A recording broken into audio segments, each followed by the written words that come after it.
No nosso material complementar dessa semana de 7 de julho, tem um texto sobre o Zumbi dos Palmares. Zumbi nasceu em 1655, na capitania de Pernambuco. Hoje em dia, essa região pertence ao estado de Alagoas. Ele foi um dos maiores líderes quilombolas conhecidos na história do Brasil colonial, estando à frente do Quilombo dos Palmares. O dia de sua morte, 20 de novembro, é comemorado como o Dia da Consciência Negra. No Quilombo dos Palmares, moravam e viviam os escravos fugidos das capitanias da Bahia e de Pernambuco. O local chegou a reunir uma comunidade de cerca de 30 mil pessoas que se organizavam em pequenos povoados chamados de mocambos. Estudar sobre os quilombos é também valorizar a história da resistência dos povos africanos escravizados diante dos colonizadores portugueses no Brasil. Muitas palavras do nosso vocabulário têm origem africana, ou se refere a alguma prática desenvolvida pelos africanos escravizados que vieram para o Brasil no período colonial. A mistura entre africanos, indígenas e europeus é a base da formação populacional do Brasil. As influências vão muito além do vocabulário. Os africanos contribuíram para a cultura brasileira em uma enormidade de aspectos, como idioma, dança, música, religião e culinária.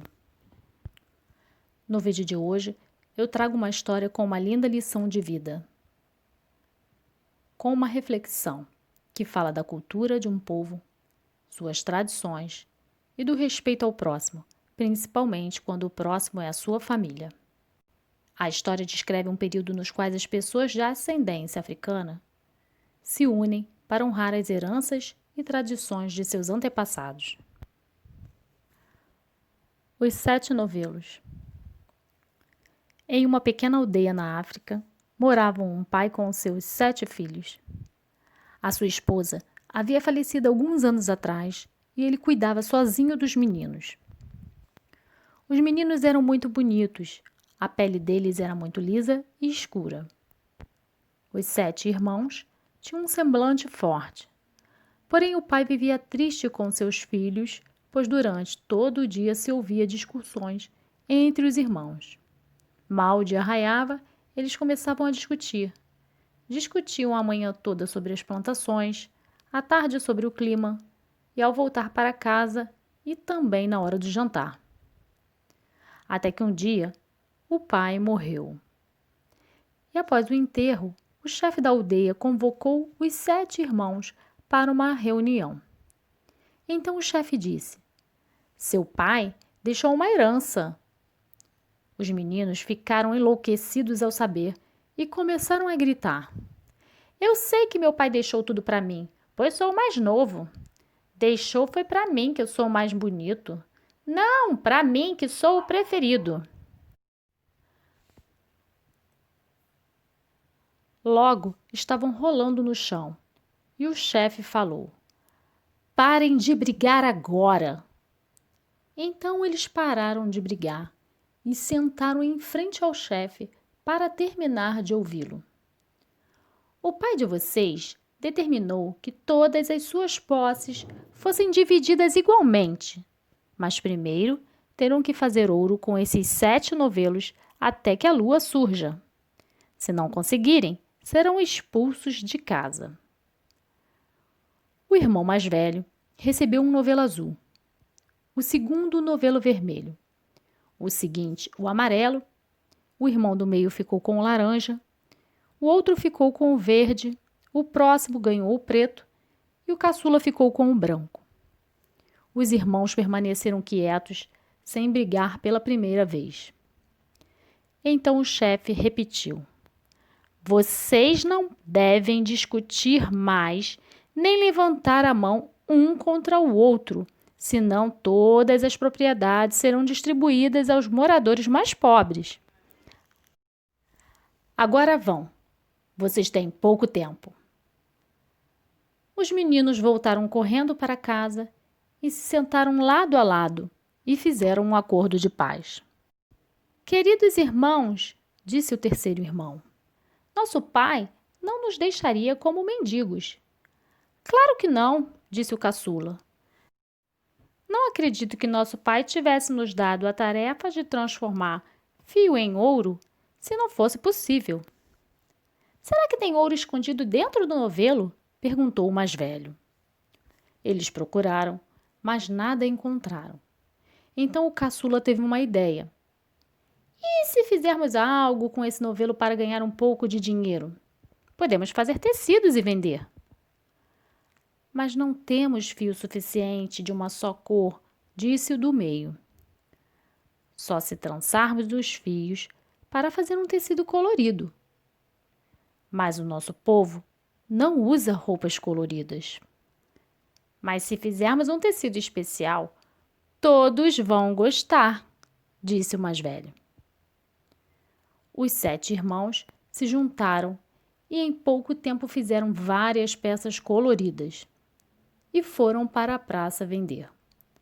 Ao chegar na praça, o tecido colorido cintilou como um arco-íris e atraiu uma multidão. O tesoureiro do rei, que por lá passava, quis comprar todas as peças. Então, o irmão mais velho falou: o tecido será todo seu em troca de uma sacola de ouro.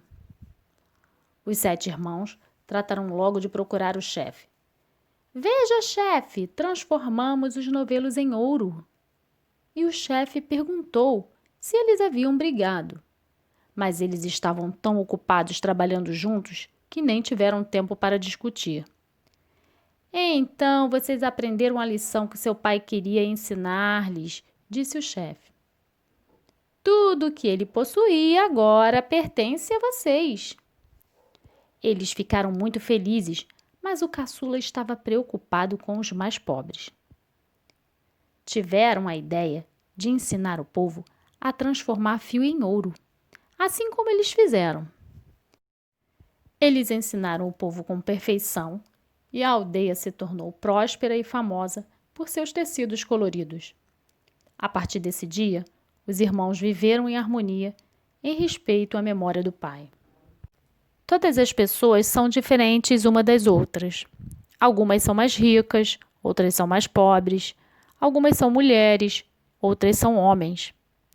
Há as que são pretas, as que são brancas, as que são amarelas, as que são indígenas e tantas outras. Essas diferenças não deveriam importar na hora de respeitar os direitos humanos. Mas o que acontece é que as pessoas pretas e pobres sempre são as primeiras a terem seus direitos limitados. Agressões e assassinatos estarão associados às pessoas pretas até quando? Vidas negras importam e precisam de atenção. Na página 15 do material complementar, tem um desafio. Agora, você será o autor de um conto sobre o período em que havia a escravidão dos povos africanos no Brasil. Construa uma história em que a personagem principal seja uma mulher negra. Use a sua imaginação. Ela pode ser uma escrava que fugiu para um quilombo e lá enfrentou diversas lutas e venceu desafios. Ela pode ser uma mulher livre que lidera um movimento pelo fim da escravidão. Ou ela pode ser como a mulher da estátua na cidade de Três Rios, mãe e guerreira, defensora de sua família e de sua comunidade. Se quiser, você pode fazer um desenho ilustrando a sua história. Tire uma foto do seu texto ou desenho e envie para o e-mail materialcarioca@rioeduca.net. Lembre-se de colocar seu nome, turma e escola. Esperamos o seu trabalho.